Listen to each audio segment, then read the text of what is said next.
Hai, saya Indra. Kita jumpa lagi dalam 7 Minute Bible. Dalam kesempatan ini saya ingin mencoba untuk berbagi cerita. Bacaan yang akan saya ambil pada hari ini adalah dari Injil Markus bab 10 ayat 46 sampai dengan 52. Perikop yang akan saya bacakan adalah Yesus menyembuhkan Bartimeus. Apa yang bisa kita ambil dari kisah ini untuk diri kita pribadi atau untuk perkembangan iman kita? Kita akan melihat kisahnya. Di situ dikatakan ketika Yesus keluar dari kota Yeriko, artinya Yesus sudah selesai atau melakukan sesuatu di kota Yeriko.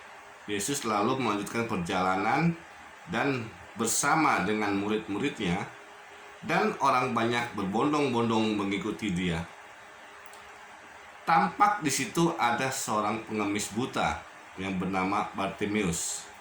Nah, kalau Bapak Ibu atau teman-teman yang suka membaca kitab suci tentu bingung atau heran, kenapa di sini dituliskan sebuah nama Bartimeus. Biasanya Yesus itu menyembuhkan tanpa menyebut ada nama, tapi kali ini Bartimeus, anak Timeus, duduk di pinggir jalan sedang mengemis. Mungkin atau secara harafiah, sebuah nama mempunyai arti penting dalam suatu kisah. Ya, mungkin Bartimeus mungkin dulu orang terkenal, mungkin juga anak pejabat yang sudah jatuh miskin lalu bagi pengemis, kita nggak tahu. Tapi itu kita tidak bahas. Tapi yang saya ingin mengajak bagaimana prosesnya seorang Bartimeus untuk dapat kasih dari Tuhan. Kita lanjut. Ya. Lalu ketika didengar Bartimeus bahwa yang lewat itu adalah rombongan Yesus dari Nazaret, maka dia langsung berteriak, "Yesus anak Daud, kasihanilah aku."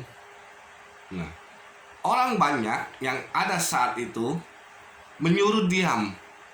Diam, jangan berisik, jangan teriak-teriak seperti itu.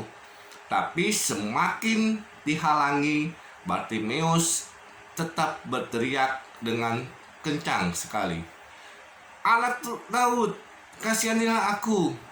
Nah, apa yang terjadi? Yesus berhenti dan menyuruh muridnya untuk memanggil dia. Ya. Ada pelajaran yang bisa kita ambil dari bacaan tentang kisah Bartimeus ini. Ya. Dimana walaupun banyak halangan, tapi semangat Bartimeus untuk mencari Tuhan itu, untuk mendapatkan apa yang dia mau, dia tidak henti-hentinya berteriak walaupun orang-orang banyak yang menghalangi dia. Kita lanjut. Setelah Yesus menyuruh muridnya untuk memanggil Bartimeus, apa yang dilakukan oleh Bartimeus?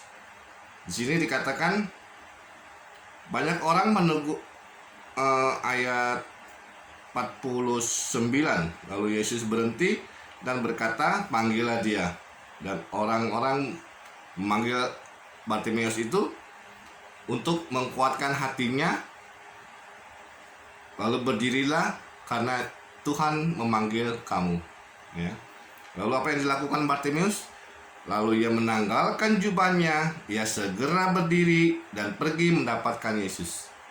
Kita bisa lihat dari bacaan ini bahwa kalau kita mau belajar seperti Bartimeus, tentunya setelah kita dipanggil atau mendapat panggilan untuk melayani, kita harus menanggalkan jubah.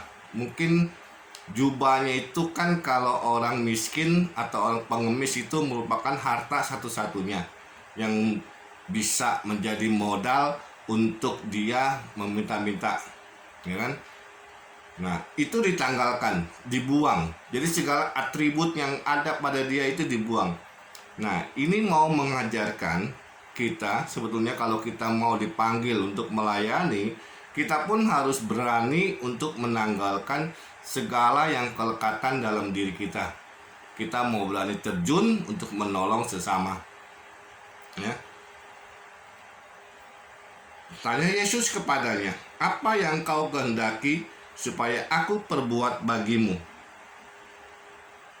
Jawab orang buta itu, "Rabuni, supaya aku melihat." Di sini saya bisa belajar, atau saya ingin mengajak teman-teman untuk belajar. Kalau kita mau memohon sesuatu, to the point, langsung apa yang mau kita, ya. Jangan bertele-tele gitu. Jadi orang pengemis ini kan buta, jadi dia ingin melihat, ya. Dia minta Rabuni supaya aku bisa melihat lagi, seperti itu. Nah, mungkin kata sini dulu dia mungkin bisa melihat karena mungkin kecelakaan, jadi dia ingin supaya aku dapat melihat. Jadi artinya mungkin dari cerita ini dia ingin supaya dapat melihat kembali. Nah, lalu kata Yesus, "Pergilah, imanmu telah menyelamatkan engkau." Lihat kata terakhir, pada saat itu juga melihatlah ia, lalu ia mengikuti Yesus dalam perjalanannya. Jadi dia tetap melakukan melayani Yesus, mengikuti dia sampai kemana Yesus berada. Ya. Jadi dalam bacaan ini Yesus menyembuhkan Bartimeus, banyak hal yang bisa kita petik sebetulnya. Nah, jadi ada 3 poin yang bisa kita ambil dari sini. Kita mau meminta dengan tak henti-hentinya, lalu menanggalkan jubah, menanggalkan segala keinginannya, dan ikut bersyukur mengikuti dia. Terima kasih, semoga ini bisa bermanfaat untuk perkembangan iman kita. Tuhan memberkati.